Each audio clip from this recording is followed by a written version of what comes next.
What's up, YouTube? I want to talk about being careful and letting others prepare things for you.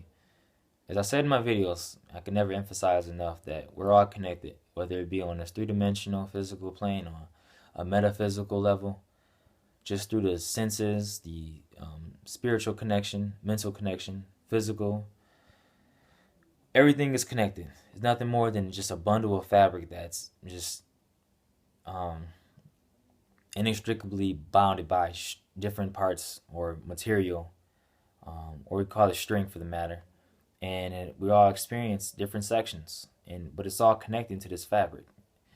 I mean, even on a quantum level, what they call quantum entanglement, I mean, that's definitely existing, but you don't have to call it that. I mean, it could be expressed through the space between the space, the ether, or what you can call telepathy. We all communicate like that. I mean, you ever had that feeling that you call someone up and it's like, I was just thinking about you? That's telepathic communications right there for you through the human conduit or the human expression.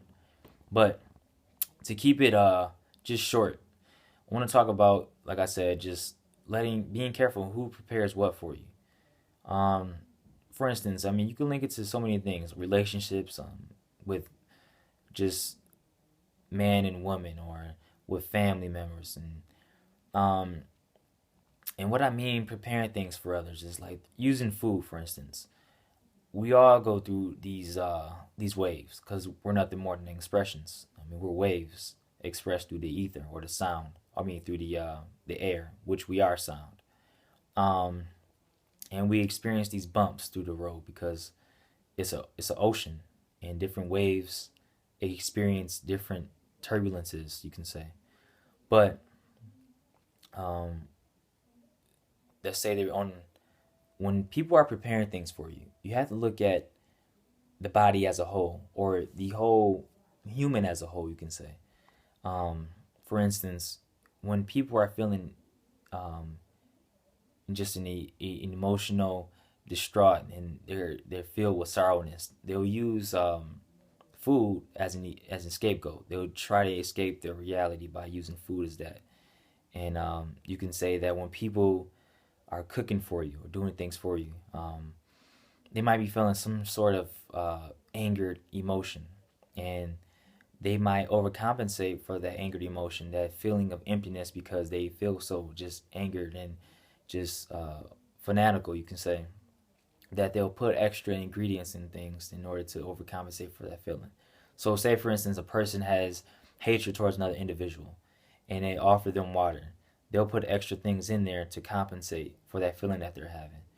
I mean, you will look at when you look at relationships, you see them in movies that um, some certain food wasn't cooked the way they usually do it because they're just emotionally confused, and they might have prepared it longer than usual because they're feeling that void that they think they feel.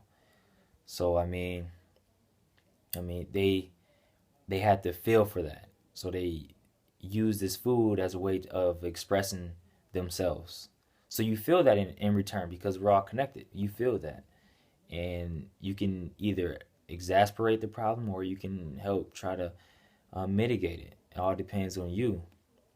I mean, you can say that, for instance, a person is angered by something that happened earlier. So they come home and they prepare dinner.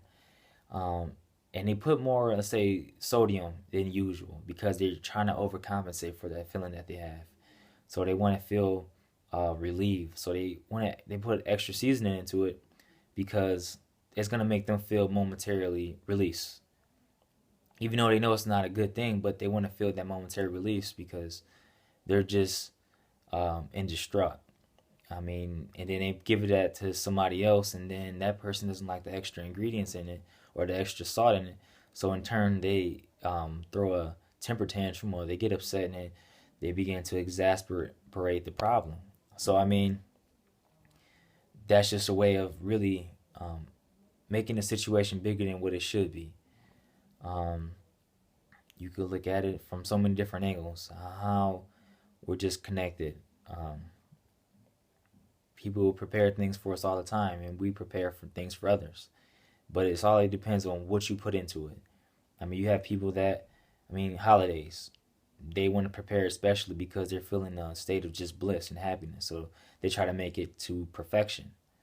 Um, they might feel those days when they don't feel like they're appreciated. So they might lessen it, or you might have someone that has hatred in them, and they might try to do extra things to it in order for you to feel the suffering pain that they feel.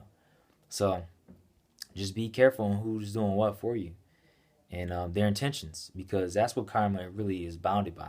I'm not even gonna say bounded by because karma knows no bounds, but everything depends on intentions. Cause and effect, I mean, that's definitely a result, but intentions, they rule everything.